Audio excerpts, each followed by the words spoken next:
also a taste. Did Heather think of that on her own, or did they stop the scene and producer said, Heather, go back to the hospital? This was a big thing, season one. So there's a hospital smell and a hospital taste. Thank you, Mary Cosby. I didn't realize that, but now we know. And only in Salt Lake, when you talk about the delusion and the Stacey Rush of it all, and just God, they hate Stacey Rush. Well, Stacey, guess what? The audience loves you, and Stacey is just so she's not gonna get mad. She's just gonna stay calm when she. I mean, really, really, what a season at Potomac. I know. We're only one episode in. I'm loving it. Tomorrow night, Kierna gets very upset at her friend Angel because I brought you onto the show, Miss Massey. We've known each other forever, I think 20 years, and you're defending Wendy, the enemy, Miss Osefo, the professor. Anyway, Whitney only in the delusion of Salt Lake. Now we, after learning about that hospital, there's also a hospital taste and not just a smell. Now we go to Whitney's house and she's putting a pole back in the house. It's been a long time since Whitney had a pole in the house, and now she has her red hair and she's just feeling it and she wants that pole back in her house. Oh, Whitney, darling, I love you. I love you, darling. It's so much fun. And I think hell hath frozen over because Lisa is, go back to that scene. Lisa was going around the room, and well, I don't need to say anything about Meredith because we're at a good place for now. So that's what I have to say about you, Angie, and you, Heather. I love you. You're always honest with me. You call me on my bullshit. And you, Bronwyn, oh, I don't know, but we're trying. So Broadway calls a meeting with Lisa one on one. I mean, really, the producers called it and said, here's your call time tomorrow, Lisa. You have to sit down with Bronwyn. And Lisa says, Jesus fucking Christ, I hate my goddamn job. But I love the money and I love the fame. So and I love the endorsement deals on the side. So tomorrow my job means I have to go sit down with Broadway. So she does. She sits down with Broadway, and there they are. And they both agree that they meant to hurt each other with a lot of the comments they said.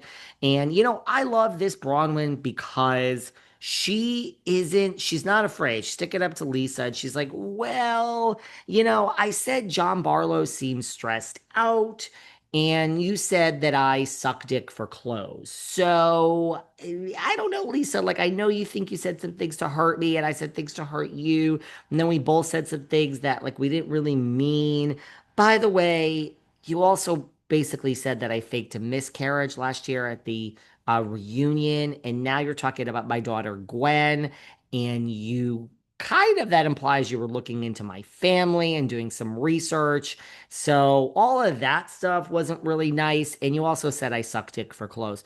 I just said John Barlow seems stressed, which isn't really a negative thing. I'm stressed out half the time. Aren't you guys stressed out sometimes? So Broadwin's like, good, Lisa. I get it. I get it. I accept your apology and I apologize and everything is good. But, saying John Barlow is stressed is not exactly the same as saying I suck dick for money. So I love this Bronwyn. She's a good housewife. And you know what it is? Uh, uh, her and her and Mary are two good housewives. First of all, I think Mary Cosby is you love her, but I think she's one of the most underrated housewives. Like when we talk about the greats, Teresa, whether you like these people or not, Teresa, Luann, Kyle. When you talk about the ones, Tamra, yes, the rat that scurries, she is up there as far as Mary is such a brilliant, one of the best. I mean, she is so authentically herself. If this is an act and we're 6 years in, fly her to Hollywood and give her a script because she is brilliant. She's so authentically herself. That is Mary. And she's in her own world, but it's all authentic. And that's all great. Then you add on to the fact that she's so good with the one-liner. She's great with the shade, so she knows how to do that part of the job. she doesn't get bogged down in the social media. Mary don't know how to go on and tweet and twat and shit and this and Instagram and that, the doot, the TikTok. She definitely has someone do it. So she's not lost in all the angst and the drama of social media. Guys, get out of the comments, get offline. You don't make any more money for being aggravated, Barlow, for being aggravated and clapping back. So I love that. And then the other thing is she opens up. I mean, I love Lisa Barlow. I love Meredith Marks. But what do they really deep dark? Lisa just admitted she doesn't get vulnerable. They don't open up when it gets real personal. Yes, Meredith can ask about the husbands and the rumors.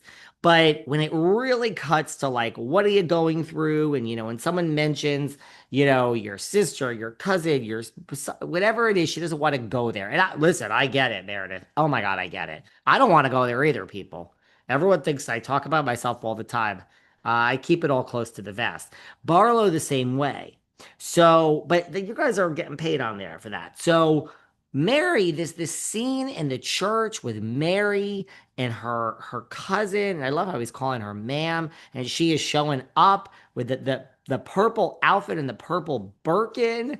Oh yes, honey, it's all about a purple Birkin. And we're talking about her son and it's his journey. Yes, he has a good heart. He's a good kid, but he's getting a little lost. So we're talking about all of that. And then, I mean, I guess, she did have problems with her mom. I knew, but I didn't realize her mother passed away. But she's opening up about how her mother left this earth. And, sometimes the people that you have the weirdest feelings about after they pass are not the ones that you're so close with. It's the ones where you have these unresolved issues. And she's opening up, and I didn't know this, that, I knew her mother tried to take the church, she says steal, how her mother wanted to be the successor to the church after her grandmother passed. And that was the whole thing in season 1 about how she stole the church from her mother. And Mary says she tried to steal it. But I didn't realize the mother came in and it was a dark cloud and she was a sermon and the police were called and the congregation had a say and they said they wanted Mary and not the mother. So that's a lot of deep shit for like a Tuesday afternoon.